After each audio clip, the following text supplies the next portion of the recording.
-20 हो, -25 हो, वहाँ पर भी अपने नापेंगे शरीर का तापमान तो वही आएगा 98.6 डिग्री फ़ारेनहाइट। न कम होगा न बढ़ेगा। तो अद्भुत है व्यवस्था, यही धर्म है। इस धर्म को जब हम बनाए रखते हैं तो सुखी जीवन जीते हैं, और इस व्यवस्था को जब हम तोड़ते हैं धर्म को, तो हम कष्टों में जीते हैं, पीड़ा में जीते हैं। तो हमेशा जब नियम में चलते हैं तो हम सुखी होते हैं, नियम तोड़ते हैं तो कष्ट में आते हैं। तो इस धर्म को समझने के लिए, समझाने के लिए हमारा पूरा संत समाज है, जो दिन रात एक करके अपनी तपस्या, अनुष्ठान, जप तप साधना भी करते हैं, और हम सब के लिए समय भी निकालते हैं। तो आप सभी का बहुत बहुत अभिनंदन है। दरबार में पधारे आप लोग, और आज से अभी भी आते थे दरबार में जो लोग हमसे सीधे आके संत समाज के मिलते हैं और अपने लिए अपनी पीड़ा व्यक्त करते हैं स्वयं के लिए, तो उनको हवन करने की आवश्यकता नहीं होती। पहले से कर रखा, फिर से घोषणा कर देते हैं, संत समाज के 1 लोग हों, चाहे 1 लाख लोग आए, चाहे 1 करोड़ लोग आए, उन्हें कोई भी हवन करने की आवश्यकता नहीं। दरबार की ओर से सब कुछ उनके लिए निःशुल्क है, रहना, खाना, चिकित्सा। तो हमने तो एक अभियान अभी चलाने का सोचा था कि हमें संतों से समागम करना है, निकल के मिलते जुलते जाना है, और ख़ास तौर से उन संतों के पास जाना जिनकी सूचना मेरे पास है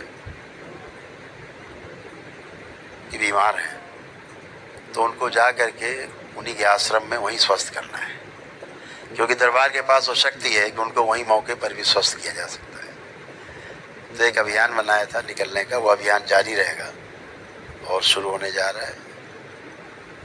इस क्रम में हम बहुत हमारे वृद्ध संत हैं श्री पायलट बाबा, उनसे भी हमें मिला, वो भी अस्वस्थ थे। दरबार ने यथासंभव उनको भी स्वस्थ करने की कोशिश की,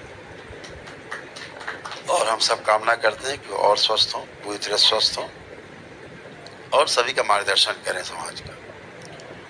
तो इसी तरह से इसी क्रम में तमाम संतों से मिलते हैं और स्वस्थ करने की कोशिश करते हैं। कुछ संतों से समागम के रूप में मिलते हैं, उनसे राष्ट्र के बारे में, समाज के बारे में चर्चा करते हैं, बेहतरी के बारे में, कैसे अच्छा हो, कैसे आगे बढ़ाया जाए, कैसे संदेश आगे जाए, सनातन धर्म कैसे और मजबूत हो, इस पर भी चर्चा करते हैं। तो ये क्रम थोड़ा और अब तेज होगा और तेजी से बढ़ेगा। धन्यवाद, धन्यवाद, धन्यवाद। आप आदेश करिए महाराज जी, 50 लाख युवा 1 वर्ष के अंदर आपको तैयार करके मैं नाभोज जी महाराज दूंगा, ये आपको आप वचन देता हूँ आपके पास। बहुत बहुत धन्यवाद आप। और मैं विश्व भगवान रक्षक शुद्ध हिंदू संगठन का दर्शन कर रहा हूँ, मैं सब देख रहा हूँ उसको, लेकिन हमारा दर्शन आज से दिमाग में ये आया है कि जो भी करूंगा आश्रम के लिए बाबा आपके लिए ही करूंगा। इसलिए जो आप आदेश करें, ये मानिए देश में ऐसी क्रांति पैदा होगी कि उसे संभालना मुश्किल पड़ जाएगा। ये अंधभक्त संभाल नहीं पाएंगे महाराज जी। हाँ बिल्कुल, धन्यवाद।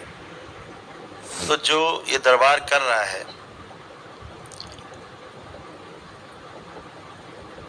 कहना अतिशयोक्ति नहीं है, क्योंकि दरबार सब जो अनुसंधान है आप देख रहे हैं, आप जो किया है दरबार ने अनुसंधान, एक कलयुग में पहली बार ऐसा हुआ है कि कर्म भोग, हमारे जो कर्म स्मृतियां हैं,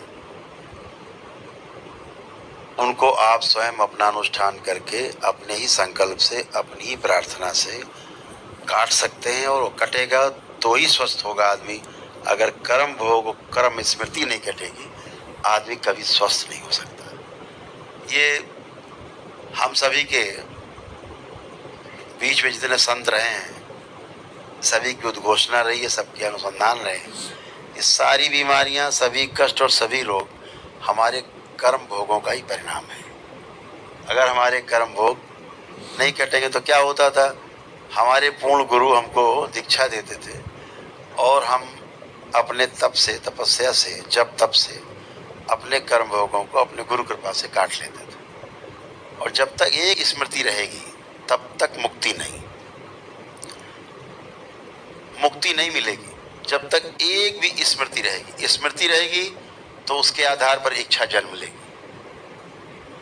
इच्छा होगी, उसके आधार पर पुण्य से आप कर्म करेंगे और पुण्य से कर्म स्मृतियां बनेंगी। और जब तक कर्म स्मृतियां रहेंगी, कर्म भोग बाकी रहेंगे, तब तक 84 लाख योनियों से मुक्ति का कोई रास्ता नहीं। तो आप अपने जब तब से हमने गुरुओं से यही सीखा, यही समझा कि अपने ध्यान साधना से हम अपने कर्म भोगों को धीरे धीरे करके काट लेते हैं। गुरु कृपा से गुरु हमारी क्षमता बढ़ा देता है सहने की, और हम कष्टों रोगों को, कर्म भोगों को आराम से काट ले जाते हैं और मुक्त होते हैं।